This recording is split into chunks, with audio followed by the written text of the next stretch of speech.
Go ahead and get started. And as everyone in the hallway who was taking an opportunity to look at the information on the hallway wall there gets sat down, I'll introduce myself and just say a few quick words here. My name is Bill Michael. I'm the Assistant Director of the Community Development Department here for the City of Cedar Rapids. And I want to thank everybody for coming this evening. I'm really excited about the turnout, so thank you for coming. The Visual Arts Commission for the City of Cedar Rapids is made up of volunteers. They are appointed by the mayor of the City of Cedar Rapids. They are volunteers and they spend their time promoting visual arts in the City of Cedar Rapids. And they've done a lot of great things lately, and they have a lot of really exciting projects on the horizon. So if you go to a park and you see a piece of art, likely that group of volunteers had something to do with putting that there, selecting it, procuring some money for it, or in some way had their hands involved in doing that. And we really appreciate the work that they do. They recently partnered with the Downtown Rotary to get some grant money to put some art in 3 parks, and they did a very nice job. So we really appreciate all the work they do. I want to thank them for all the work they put in to make this happen as well. And we've got 2 members here tonight. I'm going to introduce one as our speaker, and Lynn Ocken is in the back. She's helping us out tonight, so thank you for being here. We appreciate it. Also want to mention this room is open 8 to 5 Monday through Friday if you ever want to stop back up here and share anything you learned tonight with someone, and maybe they'll want to come to one of the 3 remaining events of this lecture series. So with that, I will get on with the introduction, and so we can get started. Our speaker this evening is Kristy Raine. Kristy serves as the reference librarian and archivist at Mount Mercy University here in Cedar Rapids. An Alabama native, Raine completed her undergraduate education at Huntington College in Montgomery, Alabama, and then moved to Iowa, completing graduate studies in English at Iowa State University. Following careers as a writing instructor at the high school and university levels, Raine received her master's degree in library and information science from the University of Iowa. As a member of the Mount Mercy community, Raine leads the library's instruction efforts, serves on several faculty committees, and is the library's liaison to freshman experience courses and all business programs. Following a national search, Raine was appointed as the next library director for the university and will assume that role in January of 2018. Raine coordinated the Grant Wood Art Festival's original art exhibit for 7 years and maintains the Webb's definitive project on Grant Wood's Stone City Art Colony. Her research is noted in Trip Evans' award-winning biography, Grant Wood, A Life.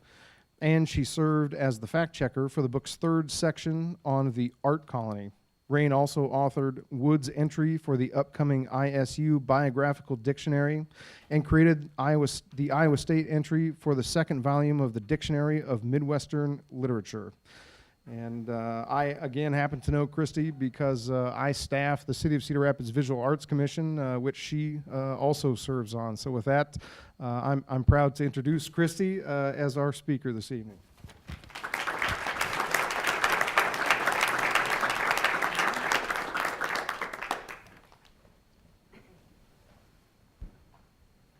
Stone City's brief and historic rise to fame rested in the vision of a single man, John Aloysius Greene, who was born in Ireland in December of 1844. After he came to the United States in 1852 and settled in Boston, John Greene attended school and began to learn the craft of stone cutting. In March of 1868, John Greene married his sweetheart, Ellen Kane, and the couple soon came to the tiny hamlet of what he would later name as Stone City. There he opened the successful Champion and John Ellen quarries. He amassed a fortune in successfully marketing quality stone for small and large construction projects throughout the Midwest. Greene became the first American entrepreneur to use hydraulic power for stripping limestone, and thereby freeing thousands of tons with a single blast. Overlooking this small community, John Green built his mansion with stone from the Champion Quarries in 1883.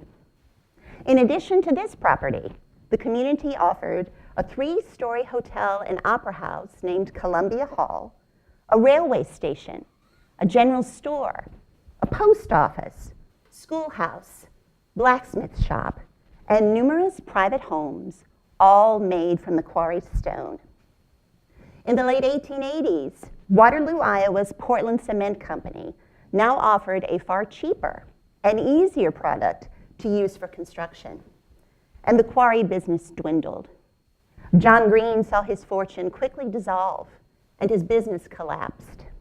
He moved his family to Cedar Rapids in September of 1919, and he died there in February of 1920. This struggling community, with roughly 50 residents for much of the 1920s, now became the backdrop for Grant Wood's Eastern Iowa art experiment, the Stone City Art Colony, during crucial summers of the Great Depression in 1932 and 33. Grant Wood was a native of Anamosa, and he knew the power of Eastern Iowa's natural beauty, and he intentionally chose this once idyllic town for its potential resurrection. In 1930, Grant Wood had become a national sensation with the unveiling of American Gothic at the 43rd Annual Exhibition of Painting and Sculpture at the Art Institute of Chicago. Under the conviction that the Midwest needed its own generation of painters, Grant Wood now proposed launching an art colony, one that would rival established colonies that were found on both the East and West coasts.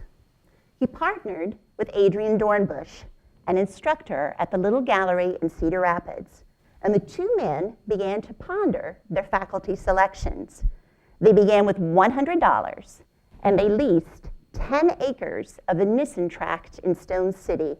The property included the Green Mansion, the city's ice house, and its water tower. In 1932, we know that 40 to 90 students each placed $5 down to secure a spot at the art colony. That same deposit rate held the following summer, and during the 1933 8-week session, newspaper coverage indicates that over 100 students regularly attended. But no definitive number exists for the student totals. Area newspapers only document our full-term registered students, and only a significant core of the students is seen in the colony's photographic history. Most of the artists associated with this courtroom's murals, as well as the Cooperative Mural Painters Group, did attend the art colony. And within this group, the majority attended both summers, and they had insight into Grant Wood's approach for leading his colony. And in truth, Grant Wood's influence, his personality, and his motivations greatly served as the catalyst for much later unrest in Iowa's art community. Adrian Dornbush was now charged to recruit faculty for the art colony. He immediately approached Edward Rowan, the director of the Little Gallery in Cedar Rapids. Ed would serve as an advisor to the colony. Marvin Cohn was now asked to lead the figure drawing classes. Arnold Pyle led picture framing classes at the colony. David McCosh from the Art Institute of Chicago would teach watercolors and painting. And the colony's sole female faculty member, Florence Sprague from Des Moines, would lead the colony's sculpture classes in its abandoned quarries. With Depression-era conditions and the reality that most people simply could not afford to participate or to abandon the constraints of their daily lives for this sort of commitment, the regional newspapers scoffed at this art experiment. And despite the negative outlook, the students came in significant numbers. Over 50% of the students came on scholarships, or they worked small jobs at the acreage to offset their costs. And by the summer of 1932, the colony's finances were in turmoil, even as Grant persevered with his wish for a second season. He needed a larger student body, and he needed other significant changes. So they recruited a new business manager, and a more aggressive marketing campaign was deployed. The students who came during the summer of 1932 left us a small but incredibly significant token of their presence: signature sheets noting their names and their places of residence. They were recruited heavily from Iowa and Illinois and Nebraska. They reflected incredibly diverse personalities and approaches to their work. And as the 1933 colony session began, tensions on the grounds became more tangible. Some of the students clearly enjoyed and benefited from Grant's role and his advice, and others found his presence authoritative and even stifling to their individual creativity. A group of students who were affectionately known by their fellow artists as the Greenwich Village Clique expressed their displeasure with the colony's mechanics, and they gained strength. Chief among these youthful instigators was a young man named Francis Robert White, Bob White, a native of Oskaloosa, Iowa. And Bob White had initially followed Grant Wood's leadership and his artistic influence, but he eventually developed some very clear differences with Grant Wood's methods, and he sparked debates among the students, who then in turn questioned the colony's policies and its expectations for student work. As a creative breaking point was now erupting within the student body, Adrian Dornbush called a mandatory meeting of all of the students. And at this event, he flatly explained to the group what was and was not permitted at the colony. And despite the challenges of leaving the grounds under these circumstances, Bob White was unwilling to compromise. So he became the de facto leader of the student rake, and he returned to Cedar Rapids, taking some very notable artists with him: Don and Chris Glassell, Howard Johnson, Everett Jeffrey, and Arnold Pyle. Bob White would become the next director of the Little Gallery in 1934, succeeding Ed Rowan in that role. Ed, in turn, would soon be appointed as the assistant chief of the Fine Arts section of the Federal Works Agency. And during his lifetime, Ed Rowan would personally supervise over 1,000 federal art mural commissions, and he would chair over 160 mural juries. He remained a vital connection for artists in Iowa who were employed in the Public Works of Art program, the PWAP, as well as the Treasury Relief Art program, known as TRAP. In the summer of 1934, Bob White now stepped into the role of directing the Little Gallery in Cedar Rapids, and he began to organize this group of local artists under the name of the Cooperative Mural Painters. Their primary goal was to solicit mural commissions. They believed that the government would support them and would provide them with numerous employment opportunities. Bob White believed in the communal spirit among the group, advocating for others' well-being and advancement. Now, many artists would also equate these very same ideals with Grant Wood's history and his leadership within Iowa's PWAP. But Bob White noted something very clearly, that his group was catalyzed by its separation from Grant Wood, and they had a very different perspective of Grant Wood's leadership. On Labor Day in 1935, the cooperative formally organized in Cedar Rapids. Bob White later noted in a speech to the First American Artists Congress in 1936 that 16 artists composed their original membership. 10 of those artists had worked with Grant Wood on the notable Iowa State Murals project. They were all part of the roster. Bob White now contacted federal government leadership, and he emphasized that all of the cooperative's members were eligible, they were ready for employment, and they should be given the very same deference as those artists who continue to be associated with the PWPA under Grant Wood. In September of 1935, rumors in the Iowa art community were rampant. They believed that another federal art program was gaining traction. Now Bob White wrote to Holger Cahill the head of the Federal Art Project of the WPA, and he expressed his very clear concerns that Grant Wood might be considered as this director for this new federal art program. Quote, "I feel that another vital aspect of the situation in Iowa should be brought out into the open.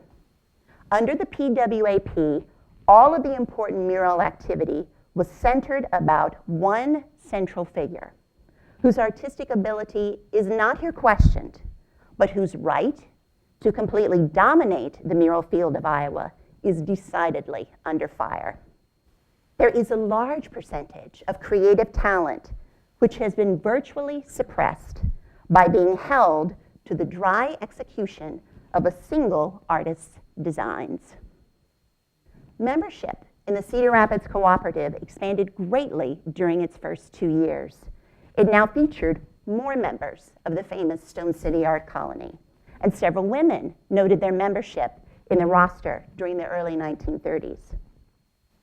The method of allocating mural commissions for some artists seemed quite questionable. Bob White himself had experienced a very awkward realization with Grant Wood. Grant believed that Bob's talents were actually in glass design rather than in mural work. And as such, Bob White had received no mural recommendations while he was on the PWAP roster, even as Ed Rowan had advocated for his talents. The solution to his problem? Grant Wood now proposed having Bob White transfer to Chicago, where he could continue his painting studies. "You and I both know," Grant Wood wrote to Ed Rowan, "he hasn't the qualifications for a designer of murals." Grant Wood's iconic statement, "All the really good ideas I've ever had came to me while I was milking a cow," was later deliberately trounced by Bob White during his American Artists Address.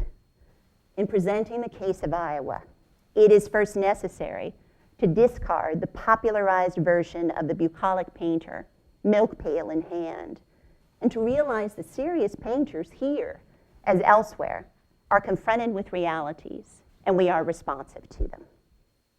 The Cedar Rapids Cooperative sought to have a significant role in the government's art programs, and simultaneously, Grant Wood announced his interest in continuing as the chair of Iowa's WPA. In an effort to prove his group's importance and to hold with their conviction of their beliefs, Grant Wood now found himself in a very different position. Bob White had organized a telegram and a letter to Holger Cahill on September 12th of 1935. 16 artists, all former students of Grant Wood, signed their support to this letter, and they unanimously declared their belief that Grant Wood should not be assigned as the leader of any new government art program. Furthermore, the group publicly noted that his oversight was limiting their ability to creatively express their talents and for them to find available paying assignments as professional artists. Many of them would later go so far as to indicate that Grant Wood now worked towards his own commissions, that he would do so rather than advocating for group projects. Bob White emphasized that his motivation for that letter and telegram was to advocate for all Iowa artists. Grant Wood eventually received a copy of that letter, and soon thereafter, he resigned from his PWAP position. And when he was offered a regional directorship that fall, he declined the appointment. The fall of 1935 also marked the formal announcement of the party who received the Cedar Rapids Federal Building Mural Commission. Grant Wood noted that he had absolutely no knowledge of the project, and he soon learned that Bob White had been placed in charge. The principal artist for the Cedar Rapids Treasury Relief Art Project pursued his art studies in various locations: the Pennsylvania Academy of Fine Arts, European Studies in Rome and Venice and Paris, and he studied the craft of stained glass at Penn State University. Bob White would eventually open a notable glass design studio in New York City, and the cooperative that he founded in 1935 would dedicate 2 years to complete the installation for the Lynn County Federal Courthouse. Collectively, the team decided on the mural's subject matter. Figure scale and color palette was decided among the group. Each man would create and design specific portions of the murals, and thereby the team would assemble the largest American art project to date. The commission was the largest of its kind in Iowa's history, and it moved forward without Grant Wood's influence. Bob White initially described the project to friends as having the theme of law and culture, and he had initially envisioned scenes of a trial by jury and images of the local court system on the north wall. But trap officials refused his design. They told him to fully revise the scheme. They told him, offer us something reflective of the town's history and development. So Bob White settled on the theme of the history of the Midwest, from its earliest times to modern cities, and the chronology and its narrative would move from left to right. The wall, the North Wall, is frequently referred to as the opening of the Midwest. The team worked under hot and cramped conditions. Local newspaper coverage noted that Howard Johnson worked on scaffolding, drawing pencil studies of a live model. Don Glassell spent much of his time producing sketches, while Bob White was centered in the middle, transferring drawings onto the wall in front of the men. The mural series was completed in June of 1936, and then, after almost 20 years of complaints about its content, particularly for the sidewall scenes directly across from the jury box, the court would order all of the mural's sections to be painted over immediately. While he was associated with the cooperative, Bob White continued to win numerous awards, particularly with the Iowa State Fair's Art Salon during the 1930s. He served as the director of the Little Gallery from 1935 to 37, and he continued a lifelong campaign for improving conditions for Iowa's artists. He would eventually become Iowa's WPA director. He served from 1937 to 39, and he assumed that role directly after Grant Wood. He also served as the director of the Sioux City, Iowa Arts Center. He completed federal mural commissions for the cities of Missouri Valley, Iowa, and Algona, Iowa. His magnificent stained glass commissions can be seen in northeastern Iowa and other Midwestern cities. He eventually would settle in Chicago, and he died there in 1936.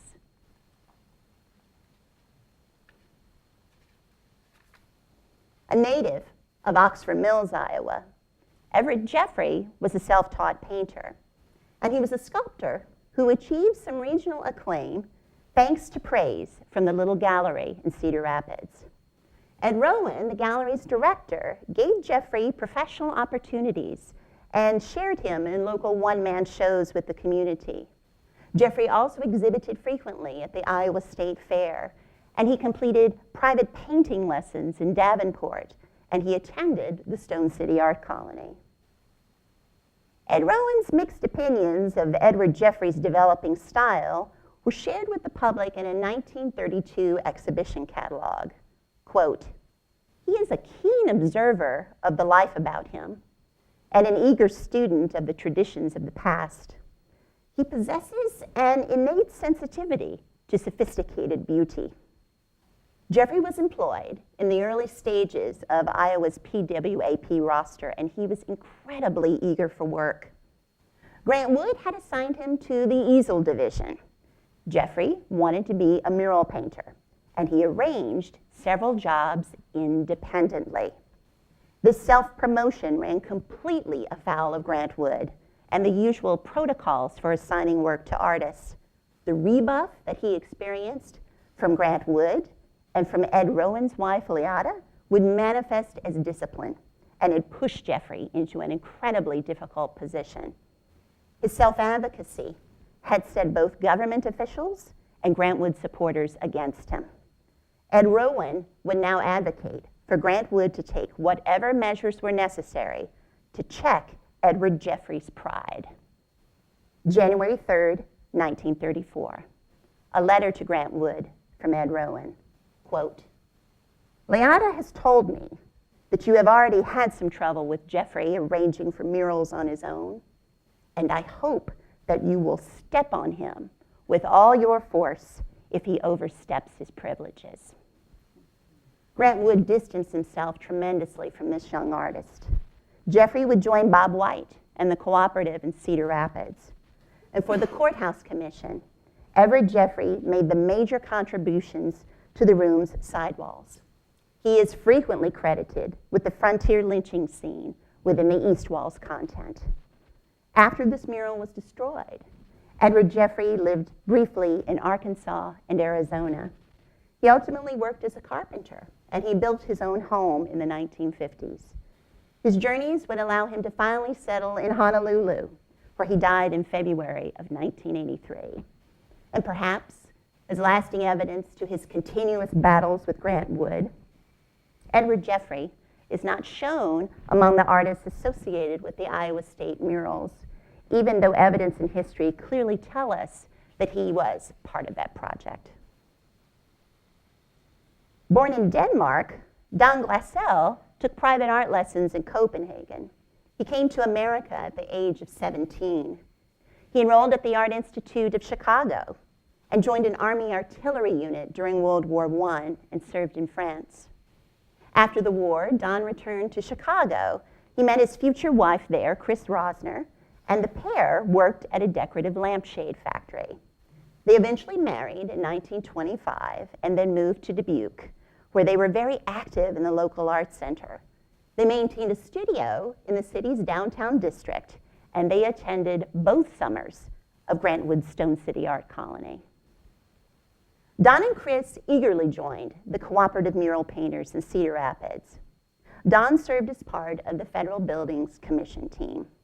And Don, just like Edward Jeffrey, made his major contributions to the project on its sidewalls, with the West Wall work revealing his scenes of the American working class, organized labor, and the importance of community servicemen, policemen, firefighters, and other volunteers.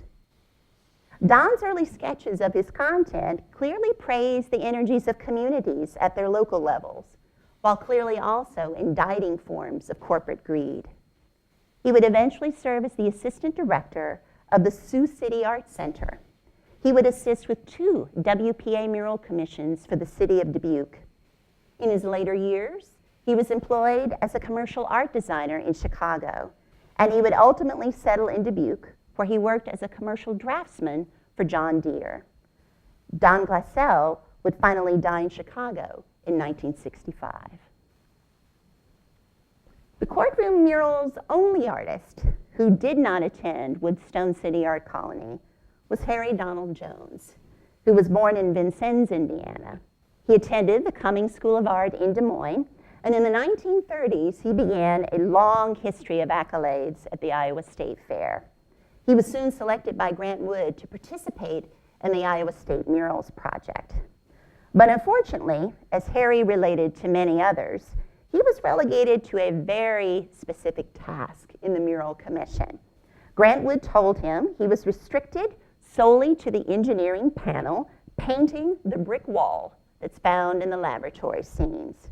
These 2 men would have a lengthy and unpredictable relationship, greatly fueled by Grant's belief that Harry Donald Jones was part of an artist group that consistently protested his role with the PWAP.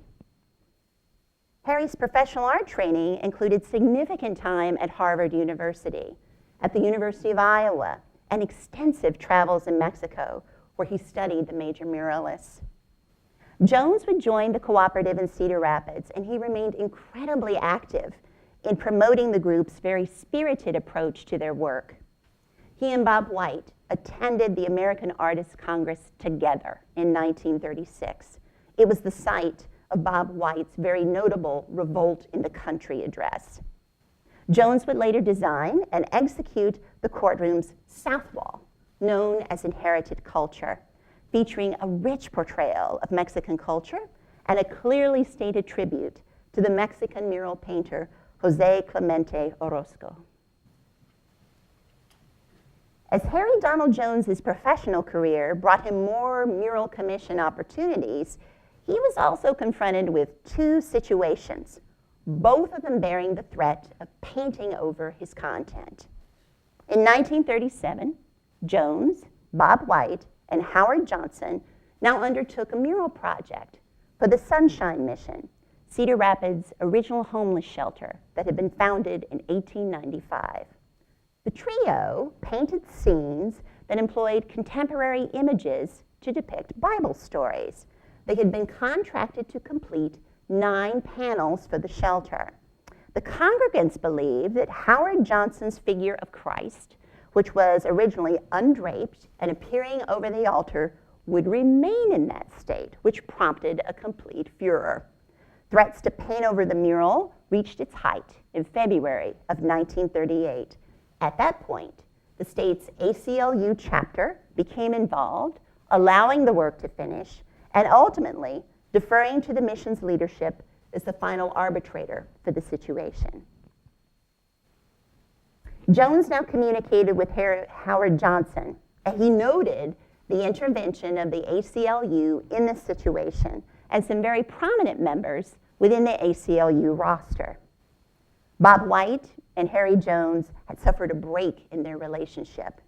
This letter notes, as Harry says, quote, "As for White, he and I are definitely on icicle terms, and I do not think it will be an early spring."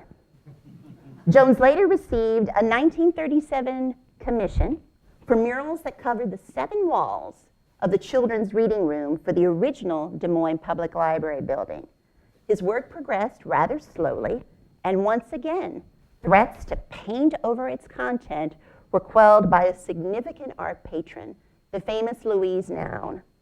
Jones would later serve in the Navy during World War II, and he eventually would move to San Francisco, and he'd had incredible success as a commercial photographer. Born in the tiny community of Griswold, Iowa, Howard Johnson was a self-trained artist who specialized in oils. He attended both summers of the Stone City Art Colony. And following those summers, Howard enrolled as an art student at the University of Iowa, and he took mural painting classes from Grant Wood. He also completed painting and drawing classes at the Little Gallery in Cedar Rapids, the city where he spent much of his life.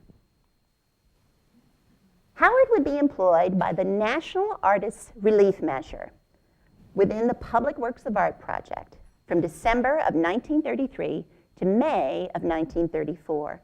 And despite his limited art education, Howard exhibited widely. His work in oils represented the state of Iowa in the 1938 All States Exhibition at Rockefeller Center. He was part of national touring exhibitions, including the notable Iowa Speaks that was sponsored by the American Federation of Arts from 1934 to 36. In a letter dated January 5th, 1934, Ed Rowan noted this new artist connection with the Public Works of Art project. Howard Johnson is remembered for his involvement in 3 major Iowa mural projects. The first, the mural series at Iowa State University, found Howard among a select group of painters, particularly chosen by Grant Wood. Howard typically worked on scaffolding, painting the murals, transferring Grant's designs to the canvas, and sometimes he even served as a live model for the series. While he was in Cedar Rapids, Howard Johnson lived in the Granby building. He shared studio space with Arnold Pyle. And following his time at Stone City, Howard joined the Cedar Rapids Cooperative, and he assisted with the design and the execution of the courtroom murals. He remained steadily busy, having a role in most of the state's significant mural commissions. And in the midst of all the challenges to the Cedar Rapids Courthouse mural series, Howard Johnson now received the WPA commission for the Iowa State Fairgrounds project in 1937. And there he partnered with Daniel Rhodes, a fellow Stone City Art Colony student. As the 2 men worked, the mural continued to receive mounting criticism from viewers, from fairgoers, and most importantly, the fair's administration. Criticism typically centered on the depiction of the farmers and the equipment that they were using. The opposition ultimately reached a climax in 1946. The Fair Board's secretary, Lloyd Cunningham, ordered the mural destroyed because of its content, so it was cut down and used for scrap lumber. I like that sigh, thank you. As work on the Fairgrounds project closed, Howard was now assigned to the Ottumwa Arts Center. And in April of 1940, he joined the staff of the new Des Moines Arts Center as its assistant director. The following year, he was named acting director of the Des Moines Center, and then he began experimenting with silkscreen printing and lithography. He would eventually return to Cedar Rapids and settle here for the remainder of his life. He was employed by Collins Radio Company as a security guard, and he died in Cedar Rapids in 1963. The sixth man in this evening's story is Arnold Pyle, who's quite notable for his lack of participation in this courtroom mural, but also for his lifelong connection to Grant Wood. And more than any other artist in this cooperative saga, Arnold Pyle felt the influence of Grant Wood very keenly in his life.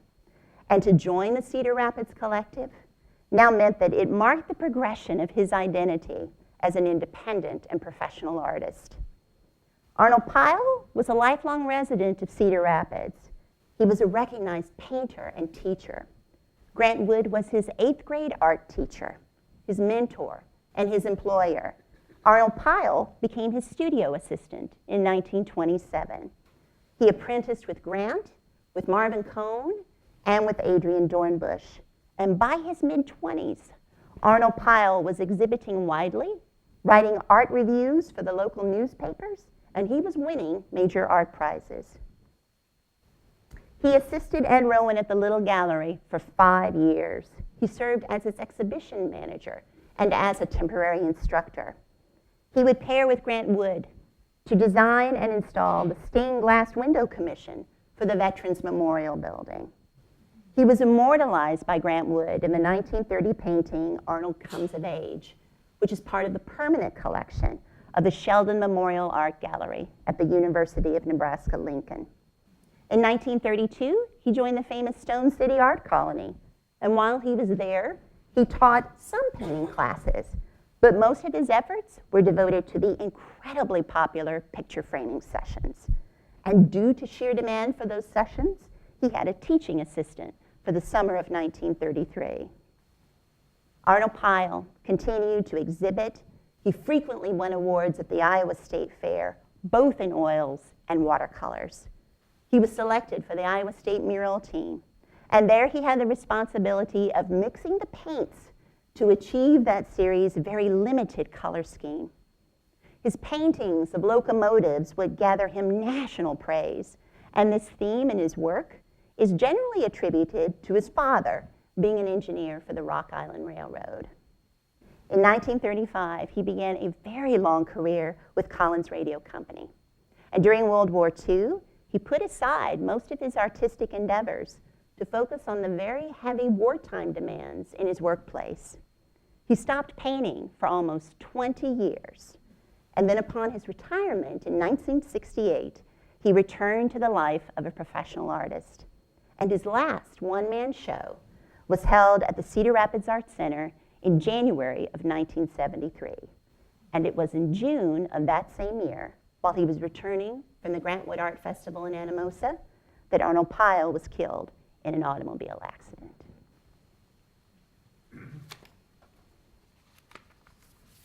Questions?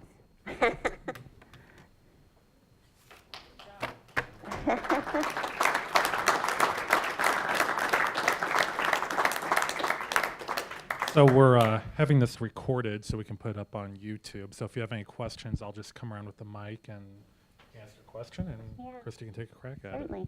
As everybody's about, if you obviously have a question, I'll certainly do my best to answer it for you. You can obviously tell our perspective this evening was to shine the story through the lives of these men.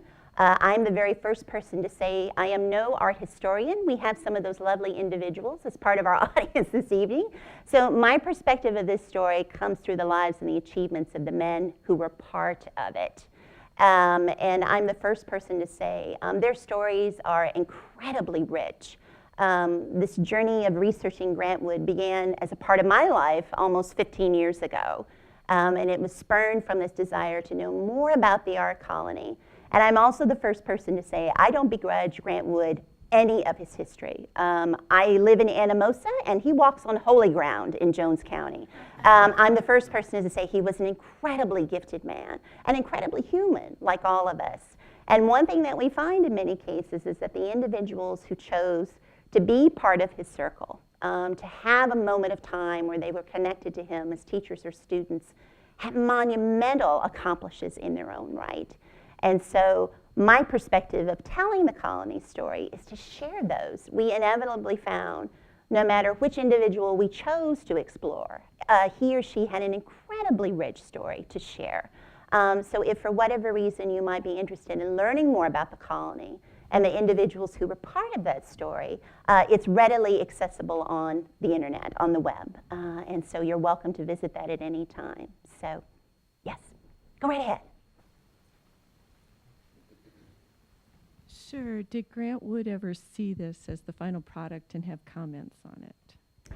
That's a very good question. My understanding is, as we shared tonight, that he had no knowledge of the process that led the team to begin the work here. I think he moved in different circles, or his relationships with all of them, I think, were fractured to a point that they didn't remain in regular communication. I don't know. I would presume curiosity might have driven him to come and see it, I think naturally. The newspapers were here frequently. The coverage through the Gazette and Republican is incredibly extensive. Watching these men work in incredibly cramped conditions, and just the camaraderie that they had. I mean, when you look at the images on these walls, you know that there was a bit of humor going on. There was a lot of reflection. And just the mere idea of putting a lynching scene across from a jury box might provoke a reaction to the individual sitting there. So I think there was a lot of purpose in what they were doing, a lot of self-exploration, and a lot of homage to the influences that brought them into being who they were. So my suspicion would be, given Grant and his ties to the community, hopefully he did see it, and hopefully respected it when he saw it. So, yeah. You mentioned that in your closing remarks, the men and women who have been involved in this whole time period and series of projects did amazing things. Yes. Who were the women and what did they do? Well, there were, the cooperative itself, sort of at its height, had roughly 30 to 40 members, most of them living in eastern Iowa or focused in the Cedar Rapids area. Chris Glassell, Don's wife, has notable history in the Dubuque area. She's one notable early member. When Don came, she came with him and was active in the cooperative. There's a lovely woman named Persis Weaver Robinson. She was part of the Stone City Art Colony, quite a reckoning force in Des Moines, and she was another vocal member of the group. So there were absolutely significant numbers of women, excuse me, who were part of the Stone City Art Colony experience, met Grant, and then had ties to him in different capacities. So we do see some women within the membership there, definitely. So.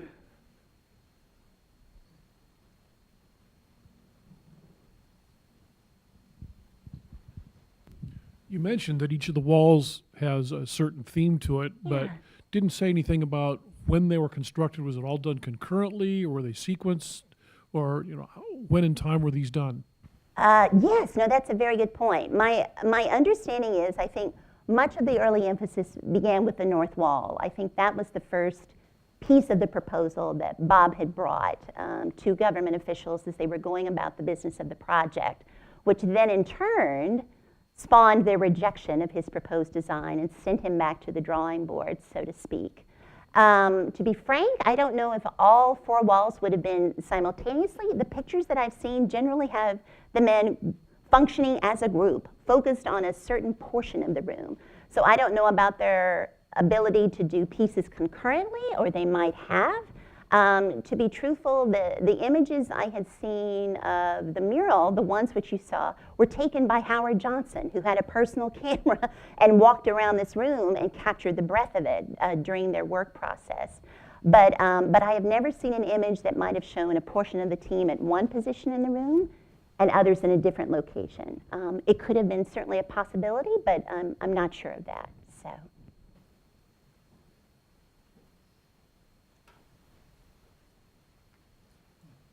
I don't know if I need that.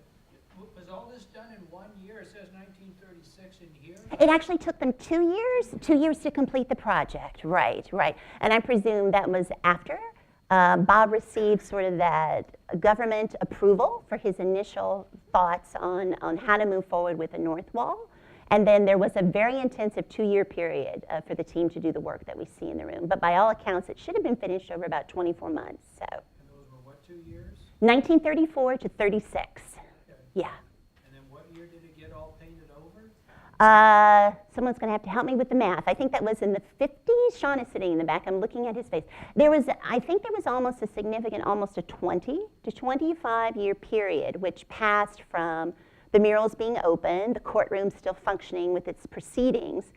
My understanding is that complaints about the content, particularly for individuals who were seated on this side, and having to reflect on that content in the midst of a court proceeding, both private individuals called for jury service, jury duty, as well as attorneys and other professionals who were in the room, voiced significant concerns about the content and how it would be distracting to any sort of court proceeding. And I think over time, as those concerns built in volume and number, that eventually they decided the easiest recourse was to simply remove the images from view. And that was done under a court order. And by all accounts, they hoped to accomplish it in such a way that we would not be able to get to the point where we were today. I think there was a tremendous interest in saying, we want to just wipe it, unfortunately. And I think there were actually two, there was that initial, and then I think there was a second. There was actually a second painting over. So if one effort at containing all this content, there was a second moment in time when they covered it again. So, yeah. We thank you very much for all of your information you've Sure. shared with us. But you said that Grant Wood taught in Cedar Rapids. Where and when did he teach in Cedar Rapids? Well, he was the Little Gallery, which is the predecessor to the city's art museum. Grant would have done some part-time teaching occasionally with the gallery, but I presume he would just sort of float in and float out when time suited him to do that at that point. So he truly wasn't embedded in Cedar Rapids as a teacher much of the time. He did teach at the University of Iowa immediately after the art colony. The university hired him as an instructor in the art department there to teach mural painting. And many of the young people who were of college age that were part of the art colony enrolled as his students that fall and spring. So that would have been the fall of 1933 and spring of 1934. And that would have been prior to his appointment as a professor in the art department, which is a totally different story we won't go into tonight. Yes, that's where he was Arnold Pyle's 8th grade art teacher. That's correct. That's how Arnold met him as a child, right? That's right, yeah. Yes, that's right. Yes, that's right. Mm-hmm. Yep. Got 2 questions. The walls that they're painted on, are they plaster? Yes, I believe. I'm trying to. I would presume they would have been. I mean, knowing the construction of the building, but once again, I can't 100% say to that. But Just for a preview for next month's lecture, Sean Ulmer, who's the director of the museum, who's in the back of the room, will be talking, and along with Scott Haskins, we're going to bring him in by Skype or some other video conferencing. He is with Fine Arts Conservation Laboratory, and they actually did the conservation of 3 of the walls, the 3 along the sides and behind you. A separate company did the first wall uncovered, which is the north wall.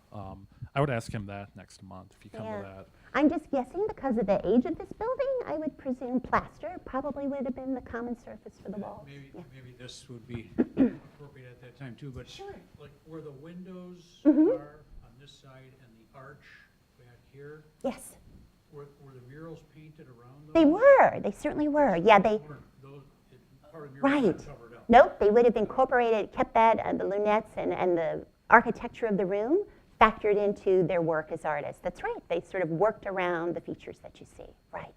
To the best of my knowledge, all the woodwork here is original to the room, including the benches you're on, the bar, the jury box, which is now where directors sit for the council chambers. So the city utilized historic tax credits in the renovation of this building, and this room in particular was one of the ones that was marked for maintaining the historic character of. So I think even I believe even where the council sits, I believe that's actually just sitting on the carpet, so that it's theoretically possible to remove it and restore this room to its. Yeah, correct. Yeah, this is, obviously where the council is, it's contrasting, and it's meant to kind of let you know that the original courtroom could be fully restored if necessary. And so the proximity, we know that the jury box would have been positioned on that side, forcing everyone to take in that lovely view while they were serving as jurors. So that sort of prompted that long-term discussion about how to deal with the conduct and to conduct court proceedings in the same room. So, yeah. You stated that Grantwood was born in Anamosa? He was born on a family farm outside of Anamosa. He considered the Anamosa community his home. In a sense. Right. I live in Anamosa, and they absolutely claim him. Yes, yes. Dr. Hazard delivered him. Okay. Thomas Lincoln Hazard. Okay. That's an interesting premonition, isn't it? Grantwood with Dr. Hazard. So. Do you know what the fee was for this commission? I don't. You know, I actually haven't seen anything monetary, to be truthful. And you know, many of the artists who made a commitment to be on a government roster, bless their hearts, when you think about the competition that they routinely faced for any sort of commission. And Iowa, as you start to go through the history, Cedar Rapids itself in Iowa had an incredibly thriving community of gifted artists of all kinds during the 1930s. So my presumption is there was steep competition for these opportunities. Ed Rowan, who was sort of a background force in our story, was a major figure of interest on the national stage, and he routinely kept these Iowa artists employed because he knew they were talented. My presumption would be during the 1930s, they probably were not handsomely paid for their time, but yet it enabled them to move from one job to the other, show their talents, and have some financial security. Because I think outside the bounds of that employment, my presumption would be it could have been really challenging, perhaps, to find regular employment, particularly if they were outside major metropolitan areas and trying to do that. So, yeah. When this building was used, was it not a post office at one time for a number of years? I don't And know what about took that place up history. here then? Well, I mean, the commission, as it's always been stated, was for the federal county courthouse. I mean, the space was designated that way. If the building had a different purpose, or perhaps a different portion of the building, it could have been used differently. But this commission has always been referred to as the federal courthouse mural. It's known as that in perpetuity. I believe there was a post office in this building. Yeah. On the lower level? The first. This was a courtroom. Yeah. So I think it was just multiple government offices. Yeah, in one building. But this room was designated that way. Yeah. As the federal courthouse commission. Even our office, community development office on the second floor, there are vaults. I don't know if it was a treasury or for what purpose, but there were safes in the building, and those the doors for those safes are actually, one of them's on my on one side of my cube. But, you're right. This was also, among other things, was a post office at one point, because you can see the mailboxes are down in the lobby on your way out. I know that I think similarly the new courthouse has several functions in it too. I think the senators have offices in there as well, or at least their staffs do. So. Was this the only courtroom in this building?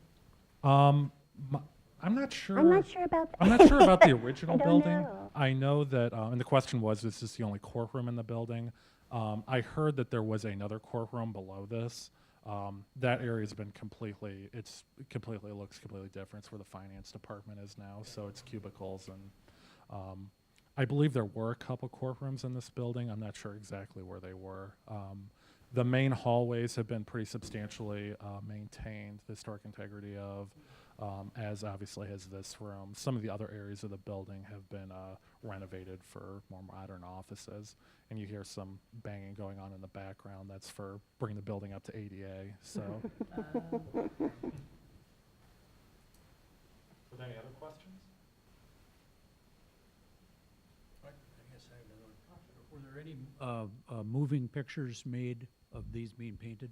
As far as I know, none. None. And I'll share the story with you. I need little incentive to talk about Grant Wood and these amazing men. Years ago, Howard Johnson's family, members of his family, were living in Ames. And due to a series of circumstances, they gifted the university many of his personal papers and other effects. When that gift occurred, or literally when the family brought those items to the university, I got a call within 48 hours, and they said, you need to come now and see this. This mural, I think in great part because of the history that challenged it for so many years, just simply wasn't well documented through the usual channels of researching art. And those of you that love to do that, and it's part of my job, research is sort of my life at work. So the long and short of it is, that box opened up to reveal Howard Johnson's history with this room. The black and white images that you saw were literally little teeny tiny snapshots, probably taken from his personal camera, and he just walked the breadth of this room and captured it. I was gracious, absolutely thrilled to see those, and literally just asked for copies of those images. They were the first ones I had ever seen that enables us to walk this room. If someone did record it, I think it would be phenomenal. But to date, I have not encountered. This is one of those projects that because of that challenging moment to its history, it's proved really interesting and a bit frustrating for historians to capture that time when it was active before it was covered. Yeah. Yes? The Iowa State Fair mural? Yes. Are there any photographs of that? I've been looking. There are a few. At the Smithsonian, in their American Art Division, they have researchers who've been charged with preserving WPA history across the country. And so they have members of their staff, librarians, let's hear it for librarians, who are specialists in this division. And so when the applications came forward from artists for proposed projects and they went before commissions and juries to vet the projects, that documentation exists in the Smithsonian.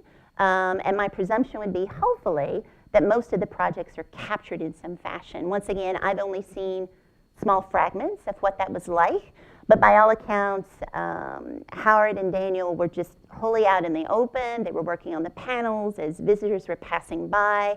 There was a lot, I mean, people would apparently go right up almost and touch the panels as they were working to criticize facial features, clothing, telling the men they were horribly misrepresenting Iowa agriculture, anything. And I guess, once again, those comments just got louder and more voluminous, and they came to the ear of Lloyd Cunningham. That mural, the coverage of its destruction, is also featured in Time magazine from that summer. There was national coverage. This was huge. And by all accounts, they just butchered it into pieces and used it out on the fairgrounds in different ways. So Howard has, I think, just a phenomenal, amazing history. And it's these moments in his lifetime where he was involved in these significant projects that ended up having sometimes these very sad, fateful circumstances. And that mural commission was, I mean, just huge in scope, I think, because it was on the grounds and meant to make a significant impact. And by all accounts, the fair bore a lot of criticism for it, and they just decided, and by all accounts, Lloyd Cunningham, I get the impression, I don't want to say he was dictatorial in it, but the way Time magazine records that incident, it was sort of his impetus to do the destruction. I don't know how much the rest of the fair board had a voice in the decision. So, yes? Is there any record of the rejection? Oh, of people? Maybe, I don't know. To be frank, I haven't encountered it myself, but by no means does that mean it doesn't exist. And to be truthful, I don't, know where that might lie. Perhaps it's here in legal history, here in the city's history, perhaps. I don't know. But by all accounts, it was both general public who were called to serve as jury members, as well as attorneys, law professionals, who spoke to the challenges of trying to conduct business in this room. Yeah. So. Yeah, sure. It kind of amazes me how we have